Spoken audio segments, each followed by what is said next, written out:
ഇപ്പോൾ വന്ന സുപ്രധാനമായ ഒരു വാർത്തയിലേക്ക്. ശബരിമല സ്വർണ്ണമോഷണ കേസിൽ SITക്ക് ഹൈക്കോടതി കൂടുതൽ സമയം അനുവദിച്ചു. മെയ് 18 വരെയാണ് സമയം നീട്ടി നൽകിയത്. അതേസമയം SITയിൽ തൃപ്തി രേഖപ്പെടുത്തി ഹൈക്കോടതി. SIT അന്വേഷണം ശരിയായും ചിട്ടയോടും മുന്നോട്ട് പോകുന്നുവെന്നും ഹൈക്കോടതി നിരീക്ഷിച്ചു. സാലി ചേരുകയാണ്. സാലി മുഹമ്മദ്, എന്തൊക്കെയാണ് ഇന്നത്തെ ഹൈക്കോടതിയിലെ വിശദാംശങ്ങൾ? അതായത് ഇന്ന് കേസ് വീണ്ടും ഹർജി ഹൈക്കോടതിയുടെ സ്വമേധയാ എടുത്ത കേസ് ഹൈക്കോടതിയുടെ പരിഗണനയ്ക്ക് വന്നിരുന്നു. അപ്പോൾ SIT ഉദ്യോഗസ്ഥർ നേരിട്ട് ഹാജരായി അന്വേഷണത്തിന്റെ വിവരങ്ങൾ കോടതിയെ ധരിപ്പിച്ചിരുന്നു. തുടർന്ന് അല്പം മുമ്പ് ഹൈക്കോടതിയുടെ ഇടക്കാല ഉത്തരവ് കോടതിയുടെ വെബ്സൈറ്റിൽ അപ്ലോഡ് ചെയ്തു. അതിൽ വിശദീകരിക്കുന്നത് ഇങ്ങനെയാണ്: കുറച്ചുകൂടി സാവകാശം ഈ പ്രത്യേക അന്വേഷണ സംഘത്തിന് അന്വേഷണം പൂർത്തിയാക്കുന്നതിനായി നൽകുകയാണ്. മെയ് 18 വരെയാണ് സമയം നീട്ടി നൽകിയത്. അതിന് കാരണം ഈ ശേഖരിച്ച സ്വർണ്ണപ്പാളികളുടെ ശാസ്ത്രീയ പരിശോധനാ ഫലം വൈകും എന്ന റിപ്പോർട്ടാണ് SIT നൽകിയിരിക്കുന്നത്.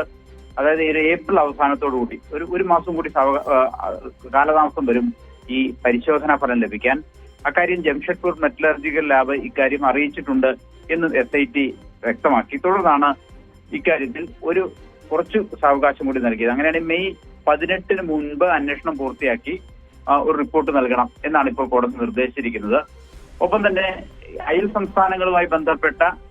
സംസ്ഥാനങ്ങളിലേക്കുള്ള ഈ സ്വർണ്ണമോഷണവുമായി ബന്ധപ്പെട്ട അന്വേഷണങ്ങളെല്ലാം പൂർത്തിയാക്കിയതായി SIT ഹൈക്കോടതി അറിയിച്ചിട്ടുണ്ട്. ഏതായാലും അന്വേഷണത്തിൽ കോടതി തൃപ്തി രേഖപ്പെടുത്തി. അന്വേഷണം ചിട്ടയോടും ശരിയായ രീതിയിലുമാണ് മുന്നോട്ട് പോകുന്നത് എന്നാണ് കോടതി ഉത്തരവിൽ പറയുന്നത്. അന്വേഷണത്തിൽ പൂർണ്ണ തൃപ്തി രേഖപ്പെടുത്തുന്നു എന്നുള്ളതാണ് ഏറ്റവും പ്രധാനപ്പെട്ട കാര്യം. SITയിൽ പൂർണ്ണമായി മുഖവിലേക്ക് എടുത്തുകൊണ്ടുള്ള അന്വേഷണം തന്നെയാണ്, മേൽനോട്ടം തന്നെയാണ് കോടതി നടത്തിക്കൊണ്ടിരിക്കുന്നത്. ഏതായാലും SITയെ സംബന്ധിച്ചിടത്തോളം ഇന്നത്തെ ഹൈക്കോടതിയുടെ ഇടക്കാല ഉത്തരവും അവരുടെ പ്രവർത്തനങ്ങളെ, അന്വേഷണത്തെ അംഗീകരിക്കുന്നത് തന്നെയാണ് എന്നുള്ളതാണ് പ്രധാനപ്പെട്ട കാര്യം.